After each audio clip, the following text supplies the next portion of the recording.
पक्षात ओढून भाजपनं लोकसभा निवडणुकीआधीच मोठी खळबळ उडवून दिली आणि त्यामुळेच आता पुढचा नंबर कुणाचा असेल याची चर्चा रंगायला लागली.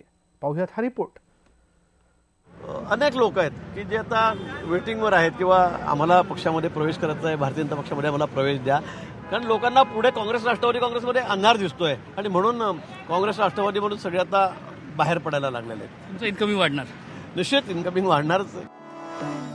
आधी डॉक्टर सुजय विखे पाटील आणि आता रणजितसिंह मोहिते पाटील. भाजपच्या जाळ्यात हे दोन मोठे मासे तर अडकले, पण आता चर्चा रंगली आहे ती भाजपच्या गळाला यानंतर पुढे कोण लागणार याची. विधानसभेचे विरोधी पक्षनेते राधाकृष्ण विखे पाटील यांचा मुलगा डॉक्टर सुजय यानं 12 मार्चला भाजपमध्ये प्रवेश केला. नगरची जागा राष्ट्रवादी काँग्रेसनं न सोडल्यानं नाराज झालेल्या विखे पाटलांनी मुलाला थांबवण्याचा प्रयत्नही केला नाही.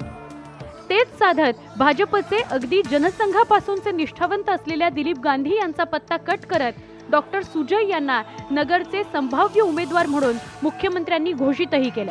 पवारांचे कट्टर राजकीय वैरी असलेल्या विखे पाटील यांच्या मुलाच्या भाजप प्रवेशानं खळबळ उडाली नसती तरच नवल. त्यानंतर रणजितसिंह मोहिते पाटील यांच्या भाजप प्रवेशानंतर राष्ट्रवादी काँग्रेसला मोठं खिंडारच पडलंय. त्यातच आज पुन्हा गिरीश महाजन यांनी केलेलं हे वक्तव्य.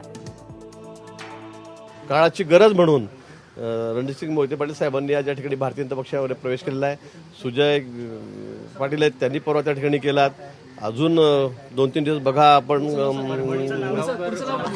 मी आज नावं सांगणार नाही, पण तुम्हाला दररोज म्हणजे गंभीर शस्त्रक्रिया होती, पण तो अतिशय व्यवस्थितपणे पार पडलेली आहे. आता शस्त्रक्रिया व्यवस्थित आहे आणि पेशंटही व्यवस्थित आहे. थोडं वेट अँड वॉच. आपल्याला पुढे पुढे काय काय होतं ते आता कळेल कालांतराने. पण निश्चित आता सर्वांची मानसिकता झालेली आहे. आता राष्ट्रवादी काँग्रेसकडे तर कोणी राहायला तयार नाही. जी अतिशय मोठी घराणी होती, वर्षानुवर्ष राष्ट्रवादी काँग्रेसमध्ये ज्यांनी आयुष्य घालवले, काँग्रेसमध्ये आयुष्य घालवले, तशी सर्व मोठी घराणे सुद्धा आता आमच्या भारतीय जनता पक्षामध्ये या ठिकाणी प्रवेश करतात. त्यामुळेच आता भाजपत येण्यासाठी पुढचा नंबर कुणाचा याची जोरदार चर्चा राज्यभरात रंगली आहे. माढ्यातून शरद पवारांनी निवडणूक न लढवण्याचा निर्णय घेतल्यानंतर विजयसिंह मोहिते पाटलांच्या नजरा तिकिटावर लागल्या. पण नाराज झालेल्या मोहिते पाटलांनी मग भाजपचा रस्ता धरला.